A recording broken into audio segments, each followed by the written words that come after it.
ازيكم يا حبايبي عاملين ايه؟ بصوا بقى، انا كنت في مشوار بظروفها كده.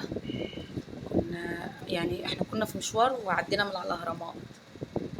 دي بقى انا شفت الاهرامات من بعيد، صورت لكم الاهرامات. ان شاء الله لما اروح تاني ان شاء الله باذنك يا رب هدخلها هتصور معاها بقى من قريب بقى. شوفوا، شوفوا دي الاهرام حواليها. انا على فكره ما رحتش الاهرامات ديت من ساعه ما كان دوم الهرمين، بس التالت بقى المباني خافياه لان الصغير ناحية اليمين كده صغير، احنا شفناها برضو. ان شاء الله لما اروح ان شاء الله باذنك يا رب هنزل بقى الاهرامات ونتصور عندهم باذنك انت يا رب. دي الاهرامات من بعيد بقى. بقول لكم اخر مره رحتها ما كانش في المباني دي خالص، كانت كلها صحراء. ما رحتوش اصلا بقالي سنين السنين.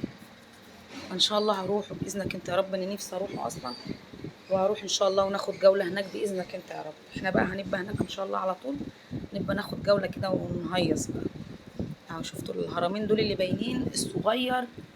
هو المفروض لم اليمين في ريح الهرم الكبير، بنلم هناك كده. مش باين المباني، المباني مدارياها. مم.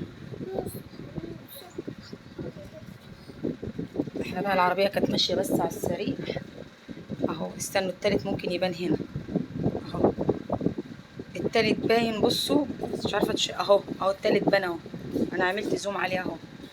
ده التالت اهو. الاتنين اهمت. هات التالت بقى يا بنت فاتي، هات التالت. التالت. يلا بقى نشوف الشغل على خير ونقول لكم سلام.